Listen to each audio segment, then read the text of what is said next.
अपने हाथों में फ़ोन लिए मेघना की आंखें बहने लगी थी। उसकी आवाज़ रुंध गई थी। वह कुछ बोल ही नहीं पा रही थी। बड़ी मुश्किल से उसने कहा, बेटा खुश रहो। उधर से आर्यन उसे फ़ोन कर बार बार बोल रहा था, मम्मी तुम ठीक हो ना? बेटा मैं ठीक हूँ, थोड़ी देर से बात करती हूँ। यह कहकर मेघना ने फ़ोन रख दिया। आज उसे अपनी किस्मत पर यकीन नहीं हो रहा था। वह फटी आंखों से अपने आप को देख रही थी। फ़ोन रखने के बाद मेघना अपने बेडरूम में आकर अपने दिवंगत पति सुमित की तस्वीर के पास खड़ी हो गई। देखिए सुमित, आज आपके बेटे ने आपके सारे अरमान पूरे कर दिए। आप खुश तो हैं ना? उसने सुमित की तस्वीर के आगे दीपक जलाया और फिर बाहर आकर खिड़की पर बैठ गई। सामने सड़क पर यातायात जारी था और मेघना का मन पीछे की ओर भाग रहा था।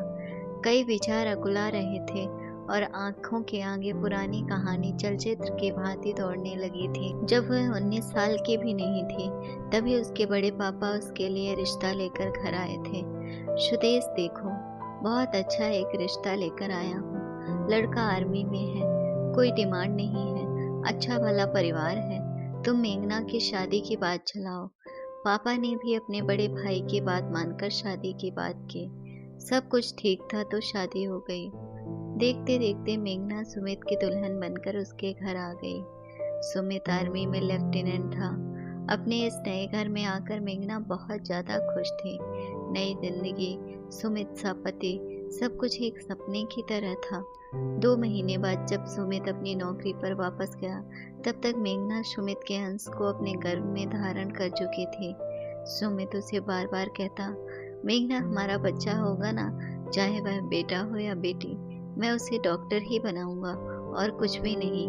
मेघना हंसकर कहती, ठीक है, लेकिन ऐसा क्यों?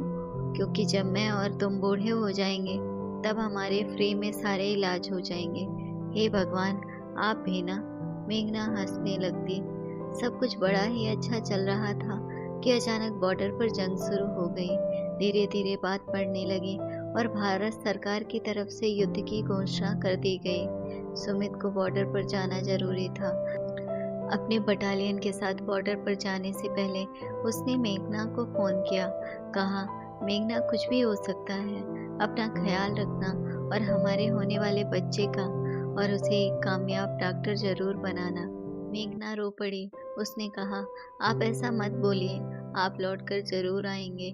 सुमित हंसने लगा। उसने कहा, फौज में यही बात सच नहीं होती है। जिंदगी एक पानी के बूंद की तरह होती है और कब उड़ जाए पता ही नहीं चलता। उसके बाद सुमित से कोई बातचीत नहीं हो पाई। कुछ दिनों बाद एक मनहूस खबर आई। जिस आर्मी वैन में सुमित जा रहा था, उसे ही दुश्मनों ने अपना शिकार बना लिया। लेफ्टिनेंट सुमित शहीद हो गया और मेघना की सोनी जिंदगी के साथ बचे थे तो अपने स्वर्गीय पति के अरमानों को पूरा करना अब रोकर भी कोई फायदा नहीं था। आने वाले बच्चे को देखने को जितनी खुशी मेघना को थी, उससे ज्यादा सुमित को थी। अपने नवजात बच्चे को गोद में लेते हुए मेघना फूट फूट कर रो पड़ी। अब सुमित कहीं भी नहीं था, थे तो सिर्फ उसके अधूरे अरमान। सुमित के बाद मेघना ने उसके सारे अरमान पूरा करने के लिए अपनी कमर कस ली। उसने अपनी भावनाओं को कंट्रोल किया और उसकी सारी इच्छाओं को अपने सिर माथे लगा लिया। उसके ससुराल और मायके दोनों ही उसके साथ खड़े रहे, इसलिए उसे बहुत ज़्यादा परेशानी नहीं हुई। उसने अपनी छूटी हुई पढ़ाई शुरू की। कई बार उसके ससुराल और मायके वालों ने उसके ऊपर विवाह का दबाव भी डाला, लेकिन मेघना के दिल में सिर्फ सुमित था। उसने सीरियसली से मना कर दिया। उसने कहा, मेरे पास सुमित की निशानी है और वह मेरी जिंदगी है। मुझे अपने बच्चे को पालना है और कुछ नहीं। मैं अपनी जिंदगी उसके लिए अर्पण कर सकती हूँ। मेघना ने अपनी पढ़ाई जारी रखी। उसके बाद उसने पीएचडी की और नेट की परीक्षा निकालकर वह एक अच्छे कॉलेज में व्याख्याता के पद पर थी। उसका बेटा पढ़ाई में बहुत ही अच्छा था, मेहनती भी था। अपने पिता के प्यार से वंचित बेटे को देखकर मेघना उसे गले लगा लिया करती थी। धीरे धीरे समय बीता। सुमित और मेघना का बेटा आर्यन अपनी पढ़ाई में आगे बढ़ता गया। मेघना के साथ खड़े रहने वाले उसके सास ससुर ईश्वर के भरोसे उसे छोड़कर परलोक चले गए और इस परीक्षा में पूरी लगन के साथ डटी रही मेघना। आज आर्यन ने उसे फोन कर चौंका दिया था। आर्यन पूरे मेडिकल कॉलेज में प्रथम स्थान प्राप्त किया था। वह फाइनल ईयर का टॉपर था। मेघना को यकीन नहीं हो रहा था, ये सब उसे सपना लग रहा था। मेघना अभी भी विचारों में खोई हुई थी कि दरवाजे पर कॉलिंग बेल बजी। बाहर मेघना के मम्मी पापा और भाई बहन थे। उन्होंने आकर उसे गले से लगा लिया। उसके पापा उसके सिर पर हाथ फेरते हुए बोले, शाबाश बेटी, मुझे तुमसे यही उम्मीद थी। मेघना की आंखें भर आई। उसने कहा, मम्मी पापा, मैंने तो सुमित के सारे अरमान पूरे कर दिए। वह तो सिर्फ आर्यन को डॉक्टर ही बनाना चाहता था। आर्यन तो टॉपर बन गया। आज उसे कितनी तसल्ली मिली होगी। हाँ बेटी, हम सबको भी, उसकी माँ ने कहा और उसे गले से लगा लिया।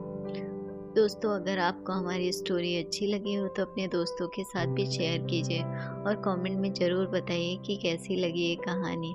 और हाँ, चैनल को सब्सक्राइब करना ना भूलें। धन्यवाद दोस्तों।